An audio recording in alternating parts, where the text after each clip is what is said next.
Hey, what's going on, ladies and gents? Today's video is going to be a bit different than my normal videos. I'm going to be talking about what I think behavior should do regarding the whole the whole thing that's going on with them, the amount of shit that they're getting, and just go over what I think some quality of life changes there are that they can make. As long as, like, if I think Survivor and Killer are in okay spots, talk about maps, and yeah, just give my 2 cents. I mean, I've been playing the game since it came out, basically. Uh, I've consistently been like red ranks, and I'm not saying that to flex because I think that's good. I'm just saying that I've put that much time into the game to get that far.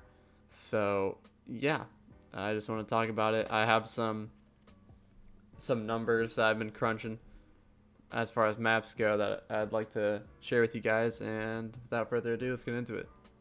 All right, so the first thing on my list that I want to talk about are survivors and where I think they stand right now. I think survivors are pretty strong.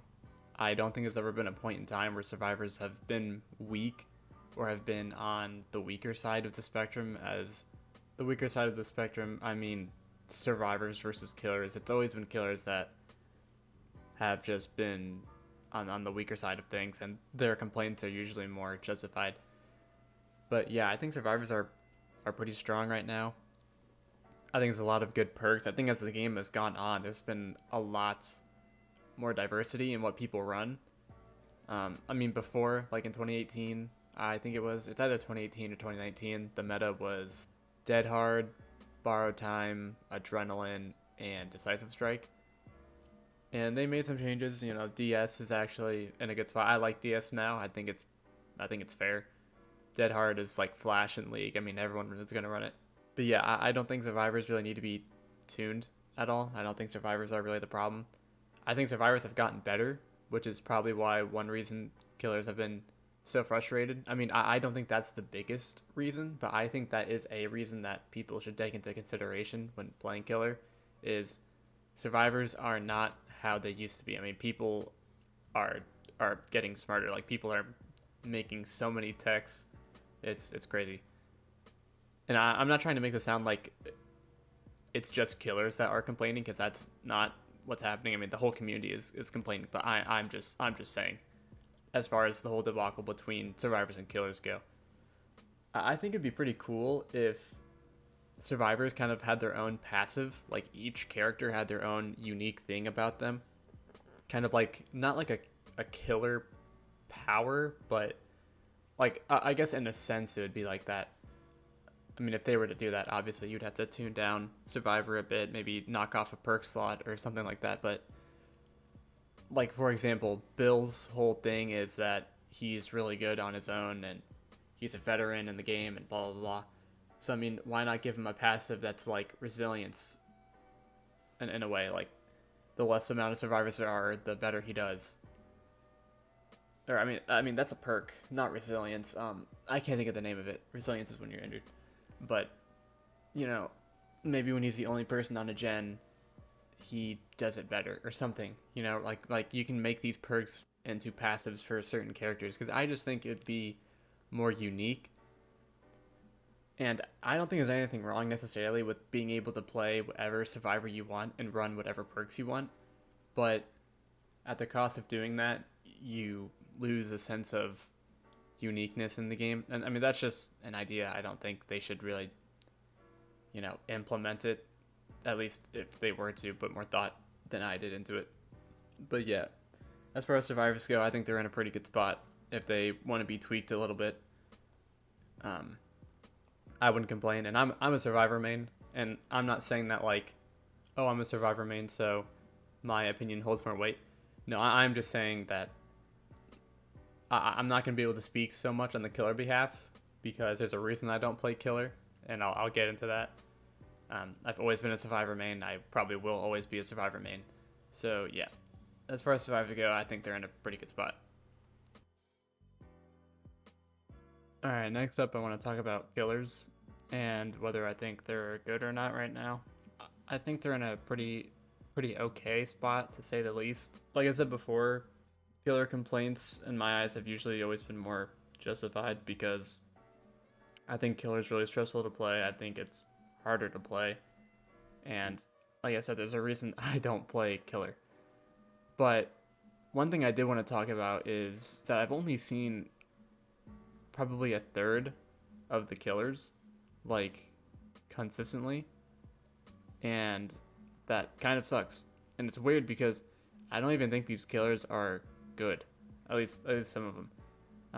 I actually have a list of the amount of killers I've seen, like what killer and how many times I've seen this killer over the past month.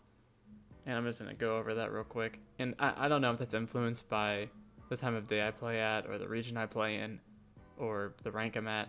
But anyways, so these killers I have seen at least 10 times or more. Wraith, Michael, Huntress, Legion, Ghostface, Nemesis, Pyramid Head, and Deathslinger. The first few aren't really surprising for me. Like the stealth killers, I mean, that's just a whole different play style, so it makes sense that people are going to play them. Now, as far as Pyramid Head, Deathslinger, and Huntress go, that makes sense because they shut down loops pretty easily, but there are other killers that also shut down loops pretty easily, but I would argue that they're way harder to play. I mean, Nemesis is new, so like people are gonna keep playing him. Legion is a shell of what it used to be. I don't know why people still play. I mean, I think he's fine, but it's just funny that I still see Legion players. But like I said, these killers usually get curb stomped whenever I go up against them, or I don't mean like when I solo go up against them. I just mean like my team usually does well against these killers. Next up, these are the killers I see 5 times or more, or like 5, 6, 7 times. Nurse, Trapper, Billy, Leatherface, Freddy, Spirit, and Trickster. Now, Nurse players are either gods or just complete shit, so I don't mind seeing them that often. The DBD gods have blessed me with not seeing Spirit, thankfully, because I hate Spirit so much. I can make a whole video on it, but I'm not going to do that right now. Now, Freddy and Trapper usually just get curb stomped. I know it's a meme that like, it's like POV, you finish setting up all your traps, and there's like 2 gens left, or the exit gates are open, but I mean, that's a meme for a reason. I mean, it's kind of like why stereotypes are stereotypes for a reason. I mean, it happens all the time. A stereotype comparison probably wasn't the best, but there's a reason it's a meme. And then Trickster is new, so not surprised people are playing him. And Leatherface is a coin flip. The game's either over in 10 seconds because he ran us all down, or he just gets gen rushed. And then lastly, these are the killers I've seen very minimally, like 3 times max. Doctor, Pig, Clown, Oni, Demo, Plague, Twins, Blight, and Hag. Now, some of these killers just suck, in my opinion. Like, I don't think Doctor, Pig, and Demo are all that good. Probably pretty bad right now. I think Clown and Plague are pretty mediocre. But Twins, Blight, Hag, and Oni, I think are pretty good. They're probably hard to play. I mean, I've tried playing Blight. I've tried playing Oni. And actually, I don't know if I have Oni. But I've tried playing Blight. Character's rough for me. I find Hag kind of easier to play. But I just imagine these killers are hard to play, which is why people don't play them. But it's odd to me because I think they're pretty strong. And I kid you not when I say I have seen 1 Oni, Plague, Twins, and Blight in the past month. I have literally seen 1 of each of those, and that just sucks. And I guess this is going to segue into what I want to talk about next, which are maps.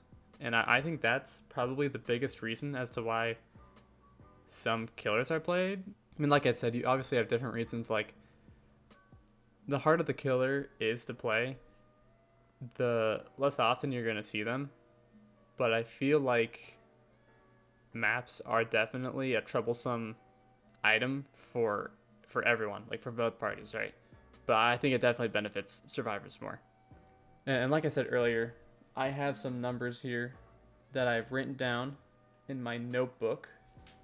I'm going to grab that real quick. So, according to the official DBD wiki, there are 36 maps, but I'm only counting 35 since I couldn't find the size of the newer map that just came out. So there are 13 maps between 150 and 165 square feet. There are 14 maps with 150 or lower square feet. And then there are 8 maps with 165 square feet or above. And just for retrospect for that, Haddonfield is 168. And there are 4 maps in the game that are bigger than Haddonfield. And I think Haddonfield is huge. And there are 4 maps in the game that are bigger than that. So I think that's definitely a problem. So after writing down all the numbers, adding them up, dividing, all that shit, the average map size is 154 square feet. Now, there's no map in the game that's actually 154 square feet, or not square feet, square tiles. So what I did is I took the average, and I took the mode, which if you're in elementary school, the mode is the most, which is just the number that pops up more often, or pops up the most often, excuse me. Either, whichever number you use, and by the way, the mode is 156. So even if I use 156 or 154, the answer is really still the same. We take the smallest map in the game, which is 113 square tiles, and we go to the map that's right below the average, which is 152. And I think that map is, it's Thompson House. So if we go from 113, which is the smallest map in the game, which is Midwich Elementary School, to the map that is right below our average, or our mode, which is Thompson House, which is 152 square tiles, there are 15 small maps. That's what we're going to call them. There are 15 small maps. And then if we go to the map that is above our average or mode, which is 160, and there's a lot of maps that are 160. So from 160 to the biggest map in the game, which is Mother's Dwelling at 188, there are 14 big maps, right? So we have 29 maps right there. And then we have the average sized maps, which are just 156 square tiles, which are 6 maps. So add them all up, 35.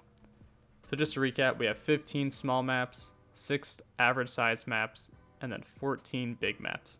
I probably could explain that a lot better, but numbers kind of trick me up. And the reason I do all this is because let's take into consideration that, or not take into, let's just say that the average map is too big, right?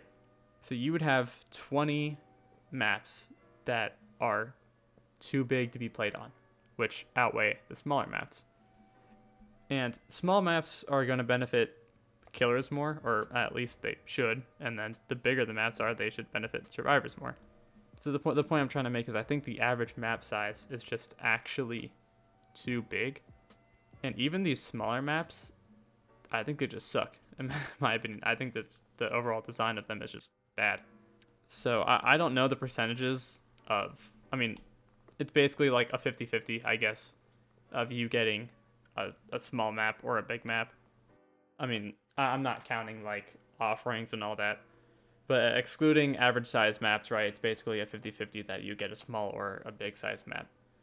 There's also 16 realms in the game, which are just like the type of map you play on. And so like Springwood, for example, every map on that realm is considered a small map. They're all below 150 square feet. And then the 2 other most popular realms, like Macmillan and Autohaven, they have like 1 small map and then 1 average map, and then the rest are just huge maps, right? Like Coldwind is probably the closest you'll get to like a good balance of these. You'll get there's 1 small map, a few average maps, and then like 2 big maps.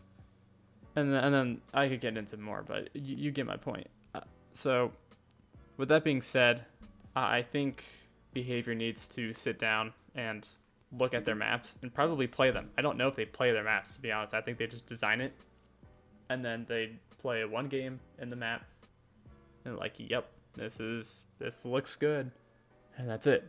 I don't know if there's a purpose of sharing all those numbers, honestly, now that I'm thinking about it.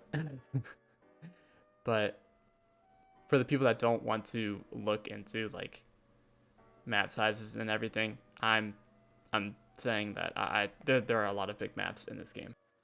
Lastly, I just want to talk about some quality of life changes. These are just a few things that I want to go over before the video ends. So first up, I don't understand why Trapper doesn't start with all of his traps.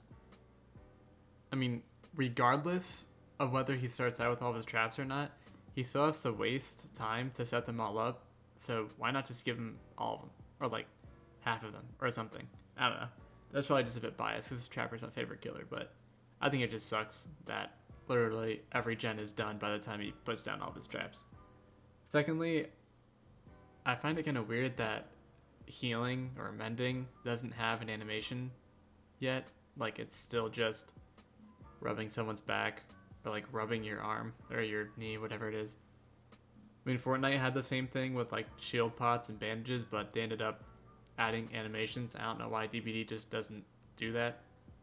It's kind of weird because the game's been out for 5 years. And then lastly, I wish there was a way for killers to see their own cosmetics without making them like third person. Because it kind of sucks that you have to.